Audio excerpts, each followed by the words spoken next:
Dans la mythologie scandinave, on l'appelait le kraken, une créature fantastique capable d'engloutir des navires entiers. De nombreux marins le craignaient jusqu'à ce que l'on mette enfin un nom sur cet animal, le calmar géant. C'était au milieu du 19e siècle. Depuis, il a été répertorié comme étant le plus grand invertébré de la planète. C'est un prédateur très actif. C'est pareil qu'un cachalot, c'est au même niveau trophique, au même niveau alimentaire.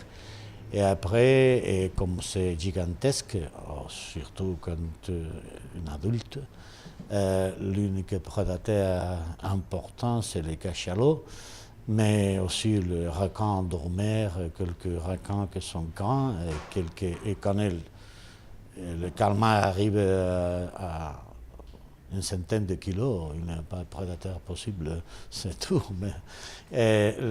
Mais nous ne connaissons pas les nombres de calmars qui sont dans l'océan, et alors nous ne connaissons pas si c'est une espèce en danger.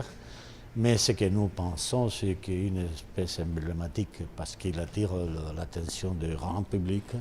Et après, c'est un bon indicateur de la surpêche, et un bon indicateur aussi de la contamination et du changement climatique. Alors, nous pensons que peut-être soit un panda de l'océan profond.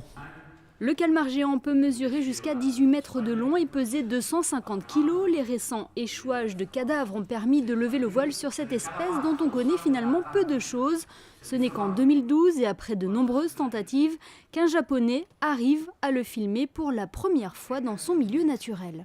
Kubodera est un chercheur japonais dont l'obsession était de rechercher cet animal à tout prix, faire des images ou une vidéo dans son milieu, de cet animal dans son milieu. Et il a poursuivi, on peut dire, le calmar pendant 12 ou 15 ans.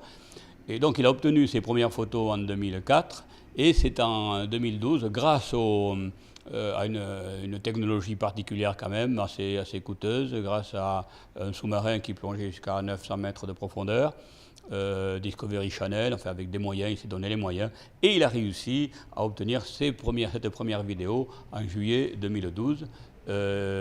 C'est une vidéo qui est assez courte, mais qui permet de voir un animal, un très bel animal, comme on ne l'avait jamais vu, avec une peau argentée, chose qu'on ne voyait pas sur des animaux échoués ou pêchés. Cette première vidéo de ce spécimen a été une nouvelle étape pour les scientifiques qui ont pu notamment en savoir plus sur la vie au fond des océans.